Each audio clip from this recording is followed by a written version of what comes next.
Pour commencer, principalement, la perspective, bien entendu, des élections locales, avec notamment, en ce qui vous concerne, en tout cas, en ce qui concerne votre coalition, le choix des têtes de liste qui a créé quelques secousses tout de même au sein de Benno Bokk Yakaar. D'abord, vous, Pape Mahawa Diouf, lors de votre dernier passage au JDD, vous déclariez que vous seriez du combat, pour reprendre votre propre terme. Alors, qu'en est-il aujourd'hui, à quelques encablures de l'échéance et après le choix du chef de l'État, du moins du président de la coalition? Nous serons naturellement du combat, donc je serai du combat, à Yoff notamment, et également aux côtés de la tête de liste qui est désignée, Abdoulaye Diouf Sarr, et également au niveau de Dakar, avec la tête de liste toujours qui est Abdoulaye Diouf Sarr, et toute une équipe surtout. C'est d'abord l'équipe qui gagne. La dernière fois, l'équipe était dirigée par Amadou Ba, le camarade Amadou Ba. Cette fois, c'est dirigé par le camarade Abdoulaye Diouf Sarr.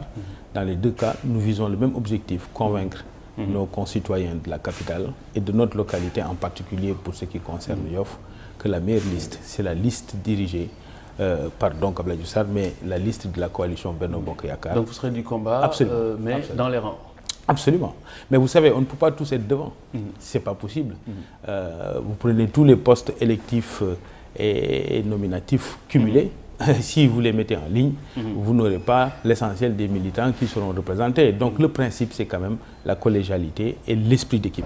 L'ambition reste la même, mais en l'occurrence, ici, ce qui est important, c'est le projet politique qui nous unit et qui est de faire du Sénégal un Sénégal émergent à l'horizon de 2035. Très bien. Alors, les positionnements autour de la mairie de Dakar, justement pour parler de la capitale, ont dû sans doute, ou sans aucun doute même, donner du fil à retordre au président de votre coalition, le président Macky Sall. Alors, dans quelles conditions est-ce que le nœud a été démêlé, pour ainsi dire?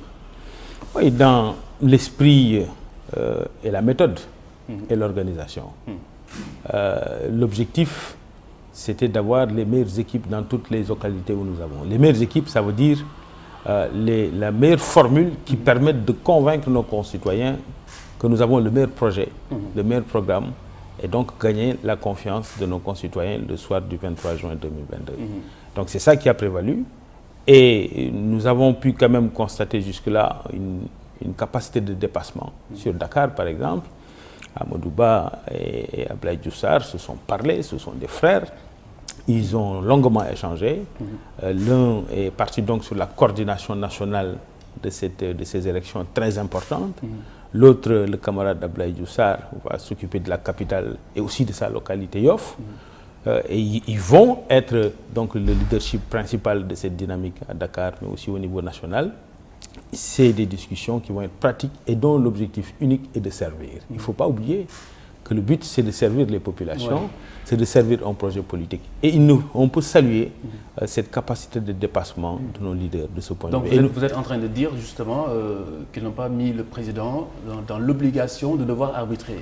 Non, ce qui s'est passé, c'est plutôt une démarche de la coalition qui a demandé, à travers le président Macky Sall, qui a demandé donc à toutes les localités d'attendre l'arbitrage.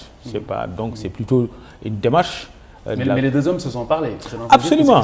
Ils se sont parlé et reparlé. Donc le président n'a pas eu à trancher. Non, il n'y a pas eu de difficulté. Il n'y a pas eu de difficulté. Comme je vous ai dit, c'est la démarche d'abord, et la méthode et l'organisation. C'est des éléments de jugement interne et stratégique qu'on ne peut malheureusement pas partager ici, qui ont permis à l'autorité politique de faire les choix qui sont les meilleurs pour nous et qui nous mettent dans les conditions de gagner. Rappelez donc à nos camarades que le leadership a prévalu.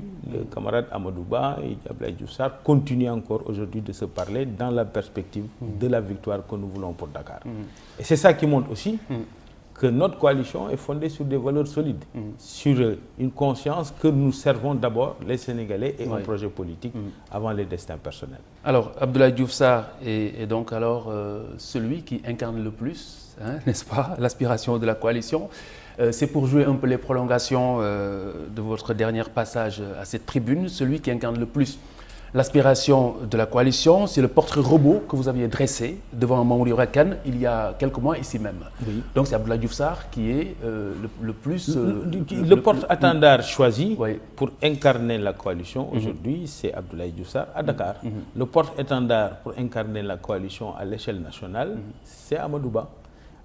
Mais au-delà des porte-étendards, il s'agit d'équipe d'abord. On gagne en équipe. Il faut bien qu'il y ait quelqu'un devant. Ici, chez vous, il y a quelqu'un qui est devant. Il y a d'autres qui sont... Voilà, c'est une équipe. Oui. C'est ça qu'il faut privilégier. Et c'est ça aussi la force de notre coalition. J'avais dit aussi dans l'émission que nous sommes une coalition expérimentée. Oui. Nous avons déjà géré les législatives de 2012 qui avaient les mêmes problèmes de tension, d'ambition, les locales de 2014 également, et puis les législatives de 2017, puis même dans les présidentielles, il y a eu des enjeux de responsabilité. Nous avons donc bâti l'expérience de gérer des ambitions dans une coalition large, qui, je rappelle, est la coalition la plus large et la plus longue en termes de durabilité, en termes de longévité de l'histoire politique du pays. C'est parce que ce qu'on met au devant, c'est d'abord le projet politique et la gouvernance est fondée par un style qu'on connaît maintenant du président de la République et président de la coalition, fondé sur la concertation, les concertations, les discussions, le dialogue. Et ça facilite les choses. Ça permet qu'on mette au devant bien plus l'intérêt général que les destins individuels. Très bien. Alors parlez-nous d'ailleurs justement de cette aspiration. Quelle est l'aspiration de la coalition Benno Bokk Yakaar pour Dakar? Précisons, Dakar, jamais gagné d'ailleurs, jamais entre les mains de l'APR. Pour rétrécir un peu le champ quelque peu, quel est le projet de Benno Bokk Yakaar pour Dakar? Consolider la dynamique de victoire qui est installée depuis 2014. Depuis que nous avons perdu les élections en 2014, nous avons gagné toutes les élections par la suite jusqu'en 2019. Sauf Dakar? Non, dans Dakar, si. Dans Dakar. Nous avons gagné Dakar. Je parle de la mairie de Dakar. Non, j'ai dit depuis que nous avons perdu la mairie de Dakar en 2014, toutes les autres consultations dans Dakar, nous les avons gagnées. Toutes, sans exception. Nous avons gagné les référendums de 2016, nous avons gagné les législatives de 2017, nous avons gagné les présidentielles de 2019 dans Dakar, au suffrage universel. Toutes les consultations au suffrage universel ont été gagnées par la majorité Benno Bokk Yakaar depuis l'échec de 2014. Donc il s'agit de transformer.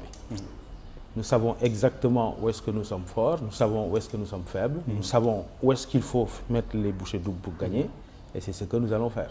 Mais d'accord, mais Dakar est plus qu'un butin à ajouter à votre tableau de chasse. Quel est le projet, quelle est cette aspiration dont vous parlez, dont vous faites allusion? Vous parlez du projet et du programme pour Dakar. Mais parfaitement. Très bien. Ça, justement, il arrivera le temps du projet et des programmes pour Dakar. Mais il est évident que Dakar, malheureusement, ces dernières années, n'a pas pu bénéficier de ce dont le reste du territoire dans le pays a pu bénéficier en termes d'ambition, malgré que nous avons Diamniadio qui est visible, nous avons un ensemble de réalisations de l'État à l'intérieur de la capitale. Vous ne pouvez pas non plus occulter tous les projets qui ont été entamés par l'ancien maire Khalifa Sall et qui ont tout de même eu des entraves. Oui, qui malheureusement des entraves imputées au pouvoir d'ailleurs. On pourrait, mais la réalité, sans revenir sur cette histoire, c'est que c'est une affaire judiciaire malheureuse d'ailleurs, mais qui est arrivée. En tout cas, Dakar a parti de ça. Nous, ce que nous voulons, c'est vraiment doter à la capitale du Sénégal d'un projet à la hauteur du plan Sénégal émergent et à la hauteur de la vision de la majorité Benno Bokk Yakaar de faire du Sénégal un pays émergent en 2035. Mais au-delà des concepts, quel est le contenu de cette aspiration? Le contenu viendra. On vient juste de terminer les investitures hier. Je pense que dans les jours même, je ne parle même pas de semaines, dans les jours qui viennent, le programme il est déjà prêt. Il sera présenté dans les conditions qu'il faut, avec les supports qu'il faut, avec une forte inclusion du tissu associatif et militant et du tissu associatif et citoyen qui va permettre de pouvoir porter le projet de Dakar. Dakar a besoin d'un vrai grand projet à la hauteur de la capitale du Sénégal. Vous pourrez